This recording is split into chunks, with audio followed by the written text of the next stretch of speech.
Vamos hoy a empezar una nueva serie. Vamos a ver los profetas.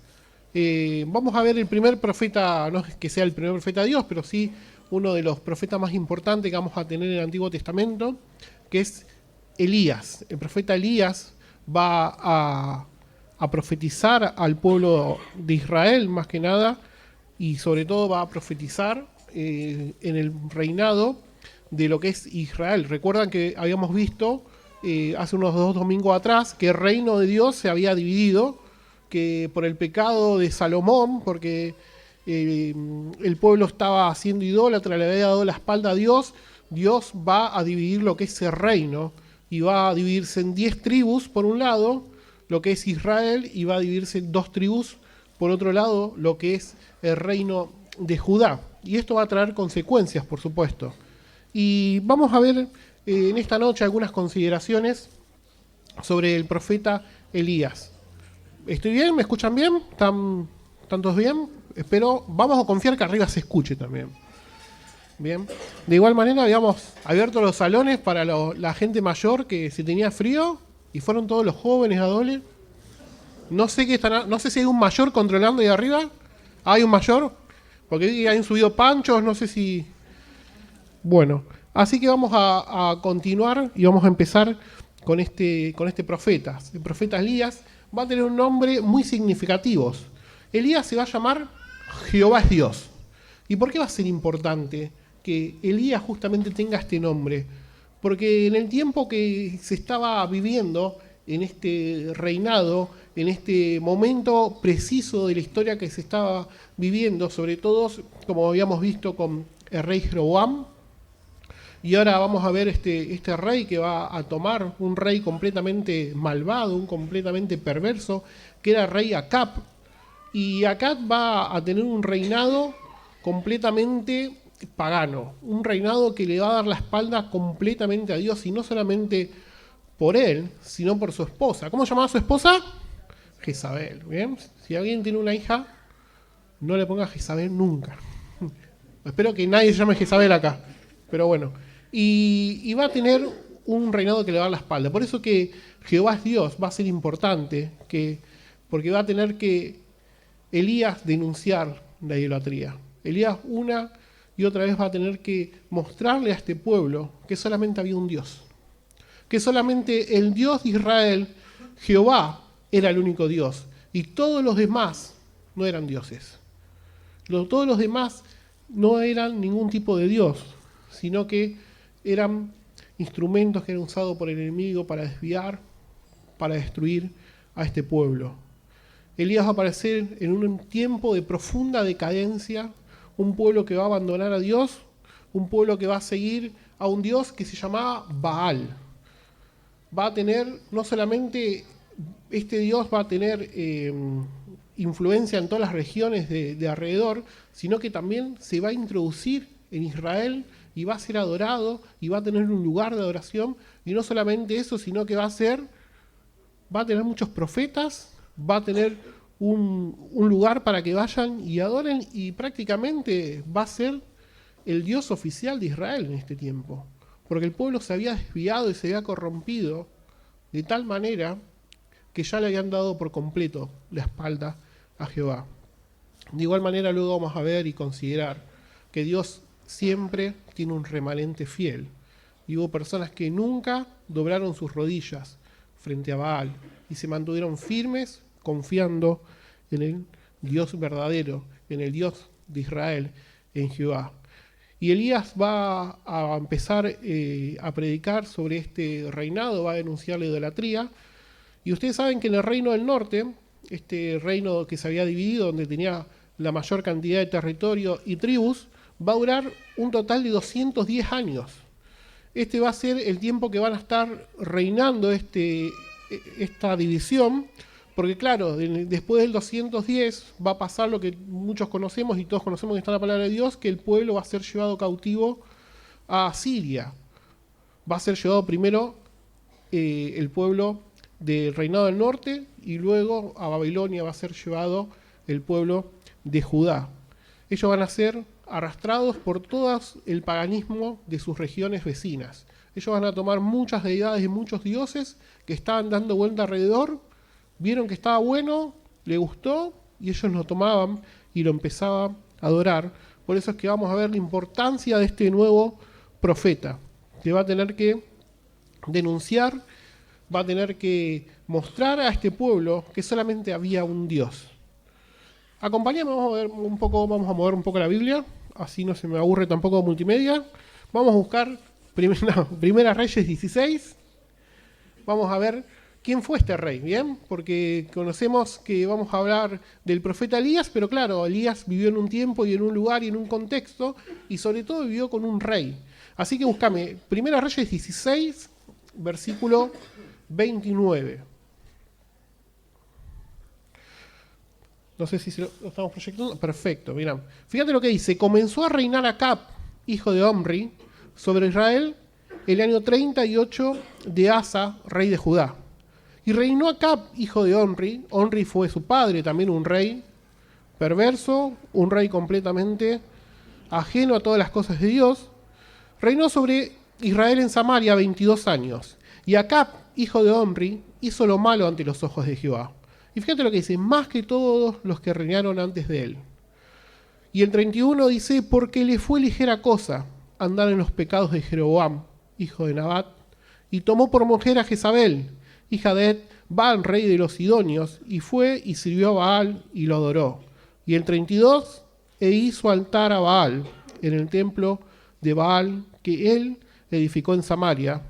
Hizo también a Acab una imagen de acera, haciendo así a Acab más que todos los reyes de Israel que reinaron antes que él, para provocar la ira de Jehová, Dios de Israel. Se había casado con esta mujer perversa, que era Jezabel, obviamente una cuestión política, una cuestión de, como que se hacía en la antigüedad, de casar a dos, un rey y una reina de otro lugar para tener un poderío aún mayor.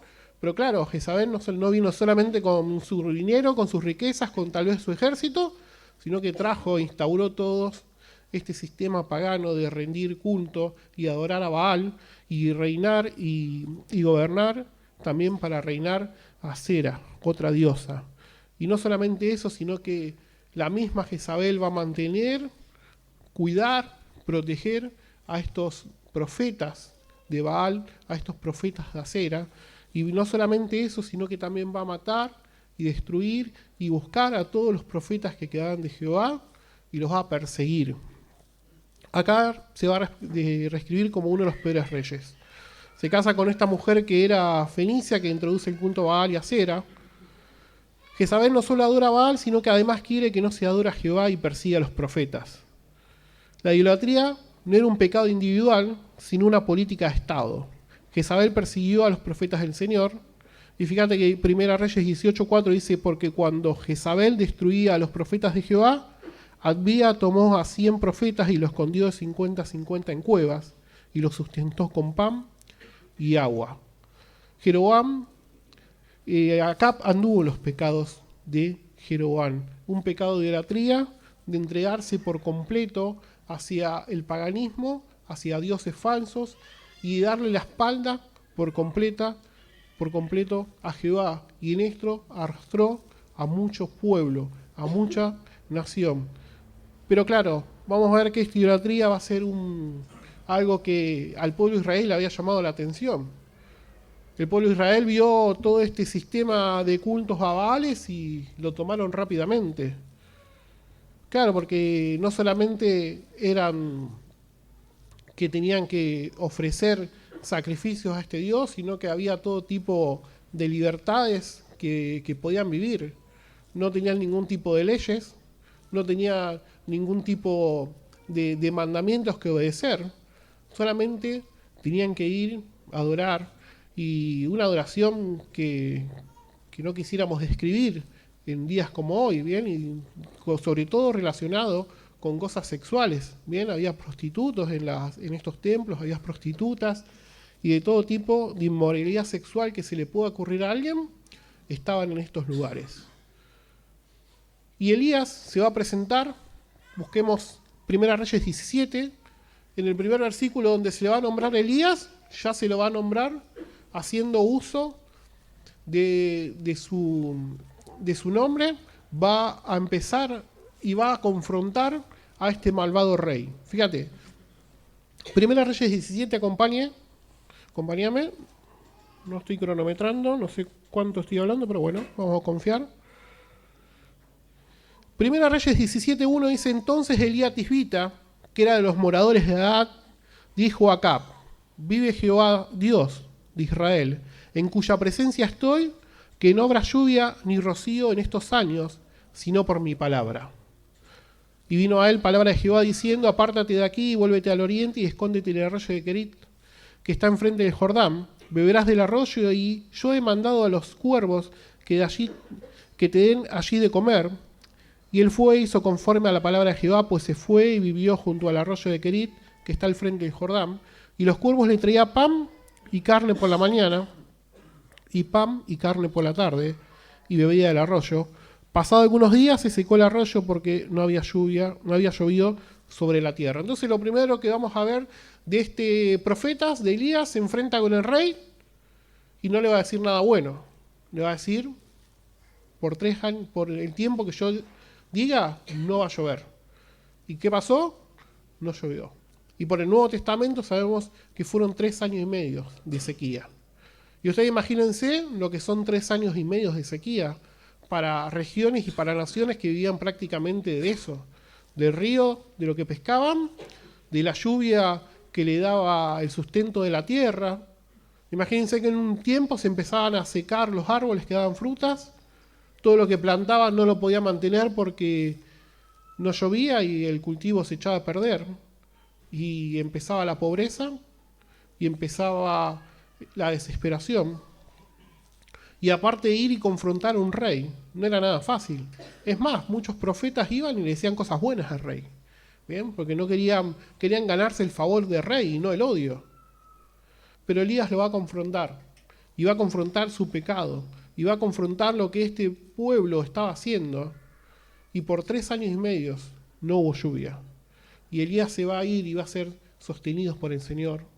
Dice que de alguna forma maravillosa, de una forma milagrosa, él va a recibir el alimento de cuervos que venían y lo alimentaban. Ya es maravilloso que un cuervo venga y te traiga comida, imagínate que te traiga carne y no se la coma. Luego de eso va a ir a vivir un tiempo con una viuda ya en otra región, en Sarepta, y ahí va a tener que, también de forma milagrosa, va a tener que entender que tenía que confiar en el proveedor y no en la provisión, porque el aceite de la viuda no se gastaba. Pero no vamos a entrar en ese tema, yo quiero saltar y quiero hacer hincapié en un suceso más importante, que es este suceso en el Monte Carmelo. Pero fíjate la importancia de la lluvia, es algo que Dios ya había dicho, es algo que Dios ya había establecido. Acompáñame Levíticos 26.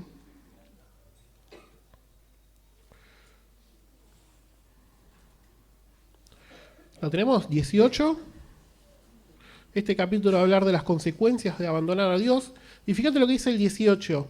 Y a pesar de todo esto, todavía me desobedecen, los castigaré 7 veces por sus pecados. Quebrantaré su espíritu orgulloso al hacer que el cielo sea tan rígido como el hierro y la tierra tan dura como el bronce. Todos sus trabajos serán vanos, porque la tierra no dará cosecha y los árboles no producirán fruto. Y Deuteronomio 11, 16 también va a decir lo mismo en este sentido. Pero ten cuidado, no dejes que tu corazón sea engañado y entonces te alejes del Señor y sirvas y rindas culto a otros dioses. Si haces eso, el enojo del Señor arderá contra ti, entonces cerrará el cielo y detendré la lluvia, y la tierra dejará de producir cosecha.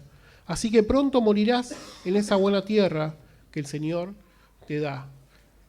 Las consecuencias de abandonar a Dios, las consecuencias de abandonar al Señor, las consecuencias de rendir culto a lo que no es Dios.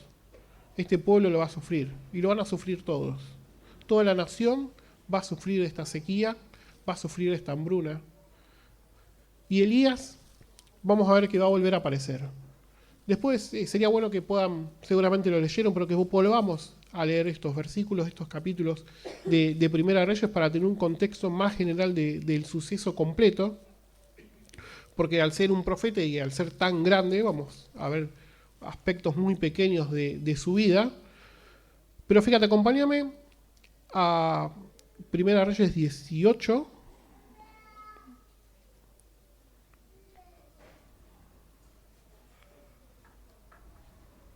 ¿Lo tenemos? Fíjate, el 1,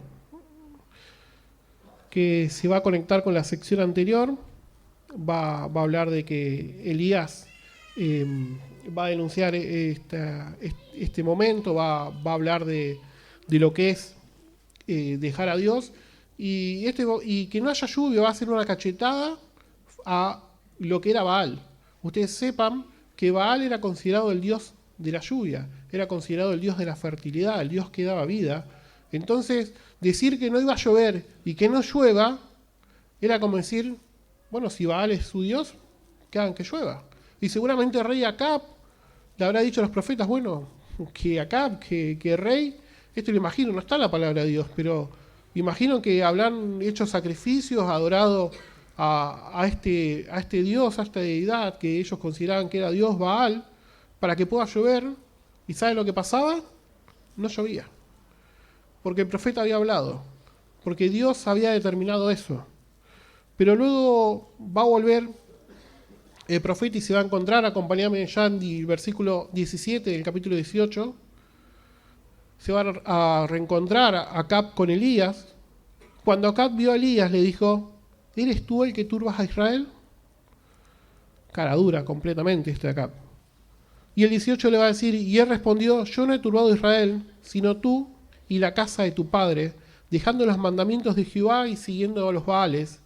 Envía pues ahora y congrégame a todo Israel en el monte Carmelo, y los 400 profetas de Baal, y los 400 profetas de Acera, que comen de la mesa de Jezabel.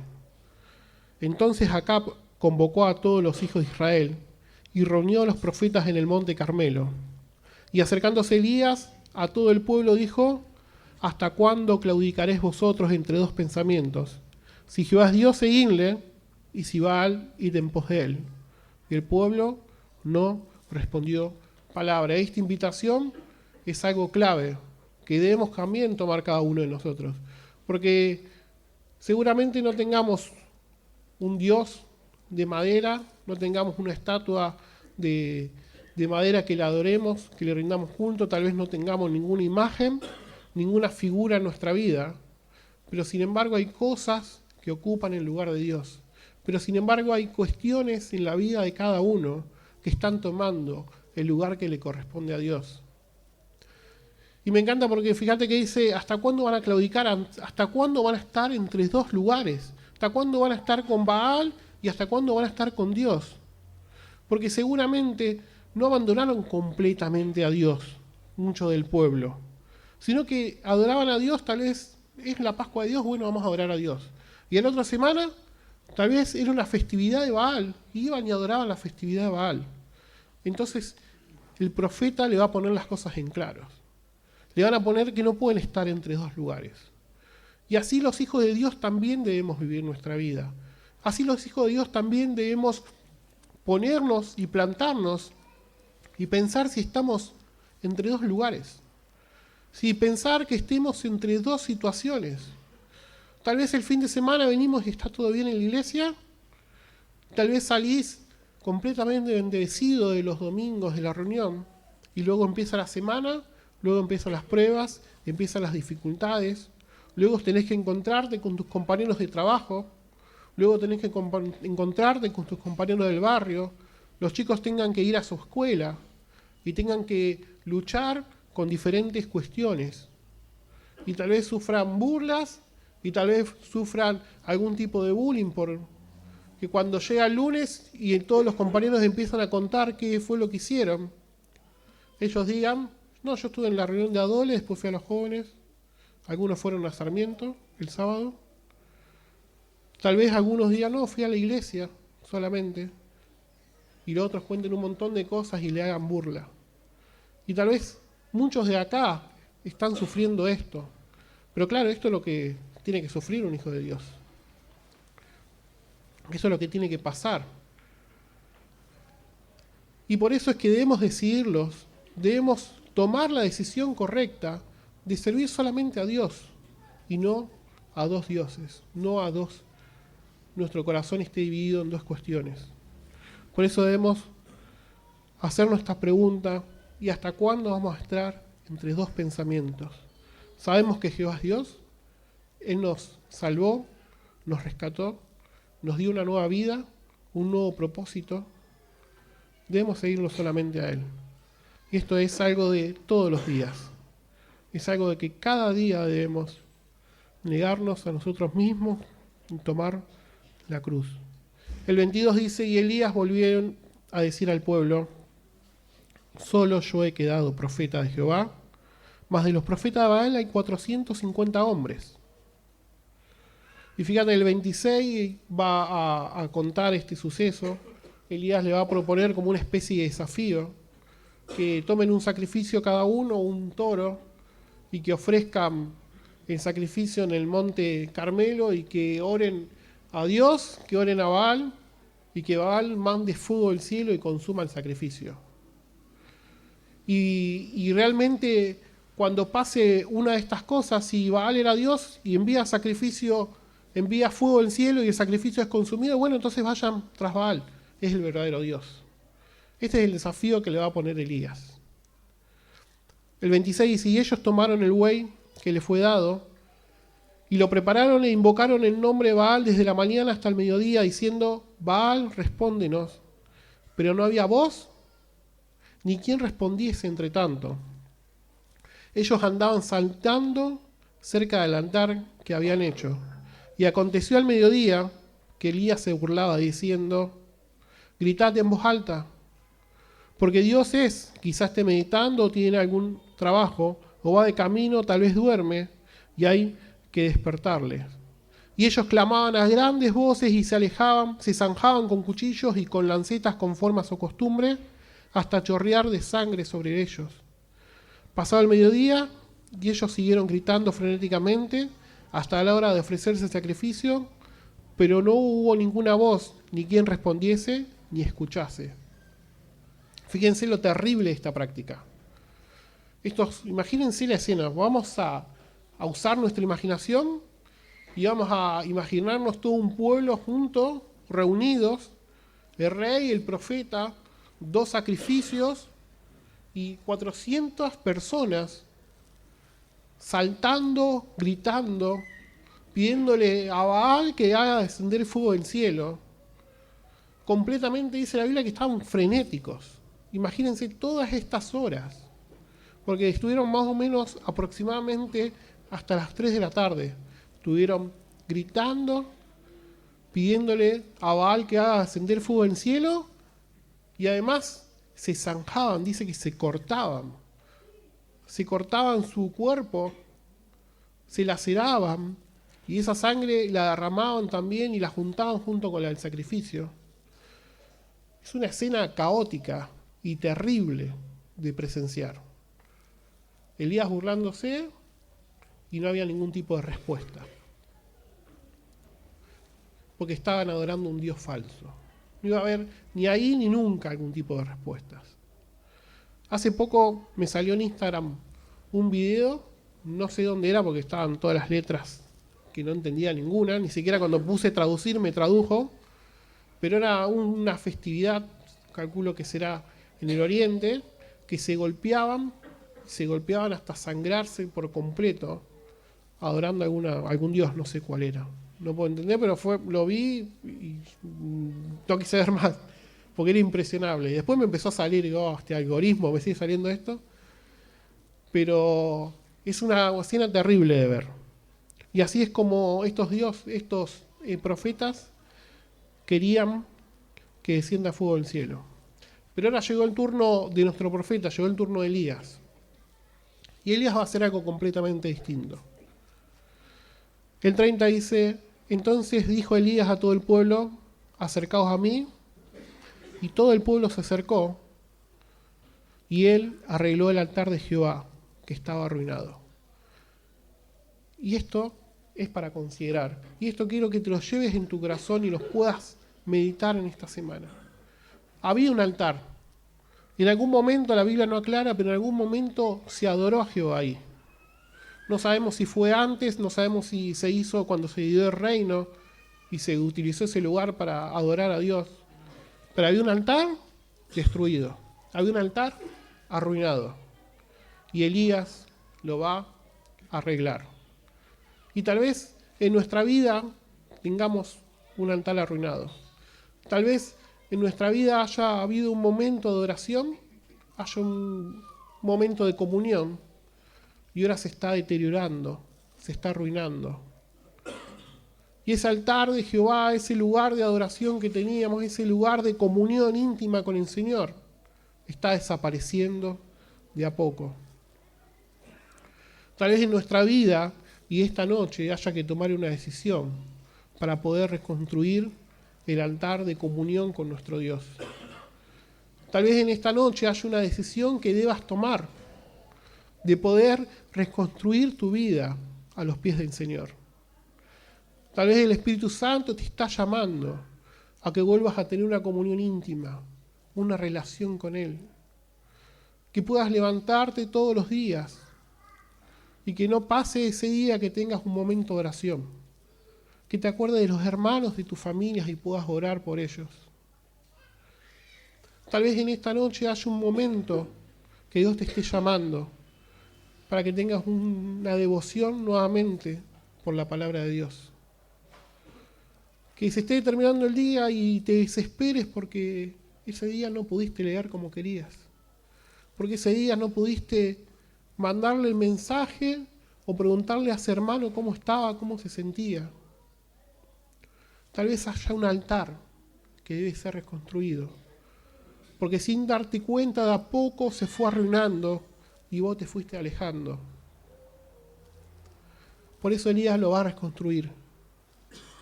Va a tomar 12 piedras, conforme al número de las tribus de los hijos de Jacob, al cual había sido cada palabra. Había sido dada palabra de Jehová diciendo: Israel será tu nombre. En 32 dice: y edificó con las piedras un altar en el nombre de Jehová. Después hizo una zanja alrededor del altar, en el que cabieron 2 medidas de grano. Y ahí es donde Elías va a derramar agua. Ahí es donde Elías va a derramar agua para demostrar que lo que iba a acontecer era realmente un milagro. Que no había ninguna forma de que Elías haya podido introducir algo para prender fuego el sacrificio, sino que esto era algo de Dios. Y esto es lo que Dios estaba esperando. Preparó la leña, cortó el buey. Y el versículo 36 va a decir: y cuando llegó la hora de ofrecerse en holocausto, se acercó el profeta Elías y dijo: Jehová, Dios de Abraham, de Isaac y de Israel, sea hoy manifiesto que tú eres Dios de Israel y que yo soy tu siervo, y que por mandato tuyo he hecho todas estas cosas. Respóndeme, Jehová, respóndeme, para que conozca que este pueblo que tú, oh Jehová, eres el Dios, y que tú vuelves a ti el corazón de ellos. Fíjate en la oración de Elías. No hizo falta estar horas y horas danzando, gritando, cortándose, juntando la sangre con el sacrificio, sino una oración sencilla, una oración genuina hacia Dios. Y a veces pensamos que Dios quiere muchas cosas de nosotros. A veces vos pensás que Dios quiere un sacrificio, y lo que Dios quiere es un espíritu humilde, un corazón derretido y humillado. Salmo 51 dice: tú no deseas sacrificios, de lo contrario yo te ofrecería uno. Tampoco quieres una ofrenda quemada. El sacrificio que sí deseas es un espíritu quebrantado. Tú no rechazarás un corazón arrepentido y quebrantado, oh Dios. Ese es el sacrificio que Dios quiere. El sacrificio que Dios quiere en tu vida es que todos los días te puedas rendir delante de Él. Que puedas entender que somos polvo, pero Él nos ama y quiere tener una relación con nosotros. un corazón quebrantado, Él no desprecia. 38 dice, entonces cayó fuego de Jehová y consumió el holocausto, la leña, las piedras y el polvo. Y dice que aún lamió el agua que estaba en la zanja. Viéndolo todo el pueblo, se postraron y dijeron, Jehová es el Dios. Jehová es el Dios. Luego de esto el profeta va a enviar a que cumpla la ley de Dios y que maten a todos los profetas de Baal. Pero lo importante de aquí, y lo que debemos resaltar para nosotros, es que este pueblo va a ver que solamente había un Dios. Elías, el nombre de Elías era Jehová es Dios. Y aquí lo va a demostrar Dios. Jehová va a demostrar que solamente Él era el Dios. Y uno se pone a pensar, y después de este milagro maravilloso que el pueblo dio, ¿sabes qué? Luego le va a dar la espalda a Dios. Porque en esta región no va a haber reyes buenos y siempre va a estar plagado y reinado por idolatría. Aunque siempre Dios se preserva un pueblo. Y nosotros vemos también el milagro en mi vida, en tu vida. Ves el milagro en la vida de los demás. Ves y te considerás a vos mismo y ves de dónde Dios te sacó. Te considerás cómo estás y cómo estarías sin Dios. Y a veces vemos el milagro y nos olvidamos rápidamente. Vemos el milagro y volvemos rápidamente a nuestra vieja vida. Volvemos rápidamente a darle la espalda a Dios. Y eso es lo que no debe pasar. Eso es lo que no debe suceder con un hijo de Dios. Debemos hacer y debemos vivir una vida agradable. Acompáñame a Isaías 57. Isaías 57, 11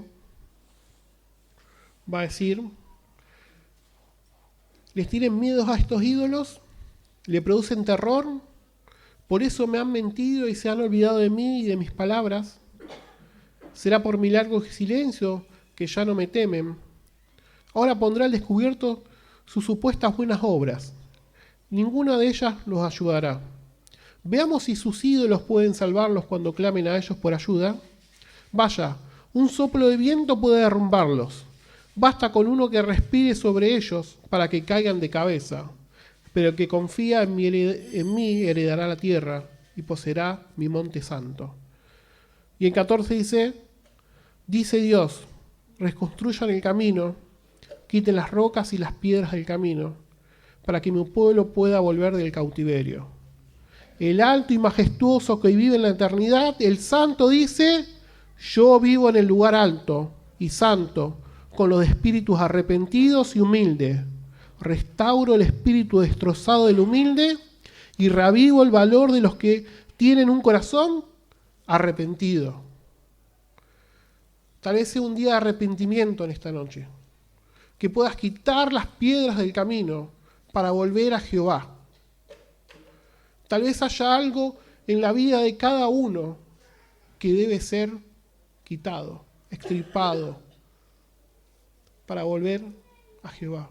Él no desprecia un corazón arrepentido. Él no desprecia a alguien que viene hacia Él en busca de ayuda. Elías denunció la idolatría. Elías fue y se puso frente al rey de forma valerosa. Dios respondió y el pueblo debe volver a Él con un corazón arrepentido. Luego de esto Elías va a orar por lluvia, va a venir una gran lluvia. Y Jezabel, cuando se entera de todo este suceso, va a querer matar a Elías. Elías va a tener que huir. Para salvar su vida, Dios le va a resguardar. Elías en un momento va a decir, va a decir, prefiero morir. Fíjate que pasó de estar en la cresta de la ola, haciendo un sacrificio, viendo un milagro, todo el pueblo entendió que Jehová era Dios, y al tiempo va a decir, Señor, quítame la vida, ya está. Pero Dios va a tener otro plan con Elías. Ustedes saben que Elías, junto con el otro personaje que se me fue el nombre, de que no vieron la muerte. Enoch, exacto, disculpen, se me había ido. No, van a ser las únicas dos personas que no vieron la muerte. Tal vez cuando le toque hablar el hermano siguiente sobre Eliseo retome este versículo. Pero fíjate, Segunda Reyes 2:11 va a decir: y aconteció que yendo ellos, habla de Elías y Eliseo, y hablaban, y aquí un carro de fuego con caballos de fuego apartó a los dos, y Elías subió al cielo en un torbellino. Elías no vio la muerte. Y aquí es una respuesta de lo que había pedido, ¿bien? Quería morir, pero el Señor no le consiguió eso, sino que se lo llevó a su presencia. ¿Y sabes qué? Tal vez muchos de nosotros podamos vivir esto, de no ver la muerte. Porque vos sabés que el Señor lo estableció. Acompáñame, vamos a leerlo. Primera Tesalonicenses 4. A ver si lo tengo por acá. Acá está. Primera Tesalonicenses 4:13 dice: tampoco queremos, hermanos, que ignoréis acerca de los que duermen, para que no os entristezcáis como los otros que no tienen esperanza. Porque si creemos que Jesús murió y resucitó, así también traerá Dios con Jesús a los que durmieron en él. Por lo cual os decimos estas palabras del Señor, que nosotros que vivimos, que habremos quedado hasta la venida del Señor, no precederemos a los que durmieron. Porque el Señor mismo, con voz de mando, con voz de arcángel y trompeta de Dios, descenderá al cielo, y los muertos en Cristo resucitarán primero.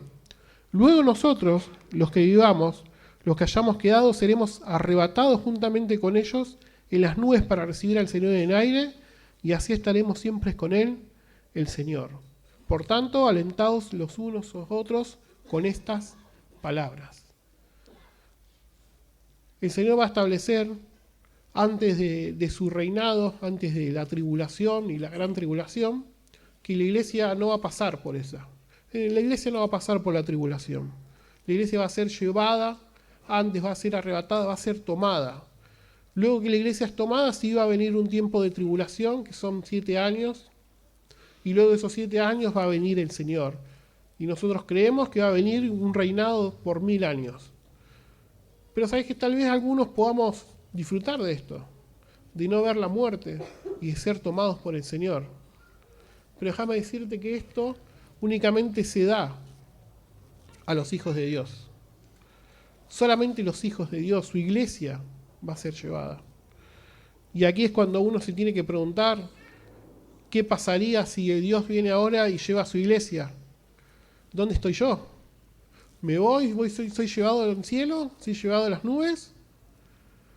¿O voy a ver todo lo que el Señor va a acontecer? ¿Bien? Dios quiera que todos en esta noche tengamos a Cristo en nuestros corazones. Que los que estemos aquí reunidos en esta noche tengamos al Señor Dios como Salvador y como Señor. Hebreos 3:15 dice: si oyere hoy su voz, no endurezcáis vuestros corazones. Juan 3:16 dice que de tal manera amó Dios al mundo, que dio a su Hijo unigénito. Romanos 5:8 dice: siendo aún pecadores, Cristo murió por nosotros. Isaías 53, que siempre o muchas veces nos tomamos en la cena del Señor, dice que el castigo de nuestra paz fue sobre Él. El sacrificio de Cristo fue completo y cubre multitud de pecados. Cristo murió por todos. Cristo murió por todos. Pero ahora nosotros debemos tomar su salvación. Nosotros debemos reconocer nuestra condición pecadora. Y nosotros debemos arrepentirnos para poder tener salvación. Quiera Dios y en esta noche pueda haber alguien que se le plante esta semilla de duda y que pueda reconocer a Cristo como Señor y como Salvador. Quiera Dios en esta noche que no sea una noche más, que llegues a tu casa, pongas la tele, comas algo y te acuestes a dormir porque mañana tenés que ir a trabajar y de vuelta a la rutina, sino que la palabra de Dios sea la que pudo tocar tu corazón en esta noche. Yo le había pedido a varios hermanos que oren esta noche específicamente para que Dios sea el que hable. Y quiero que Dios sea el que habló en tu corazón. La Biblia es la palabra de Dios y cuando abrimos la palabra de Dios es Dios el que habla. Así que si Dios te habló en esta noche, no cierres tu corazón, no des la espalda como hizo el pueblo, sino que puedas tomar una decisión correcta y puedas rendirte a Él con un corazón quebrantado que Él no desprecia. Oramos. Padre Celestial, te agradecemos porque tenemos un Dios grande, te tenemos a vos como nuestro Salvador, como nuestro Señor. Te damos gracias porque podemos humillarnos, podemos quebrantar nuestro espíritu, nuestro corazón delante de vos. Podemos ver que si hay pecado, si hay algo que dejar de lado, que podamos hacerlo, que la iglesia pueda crecer así, con un corazón humillado delante tuyo. Te pedimos que estés bendiciendo los corazones, que estés bendiciendo a cada uno para que tu palabra no caiga vacía, Señor. Estamos en tus manos, pedimos en el nombre de Cristo.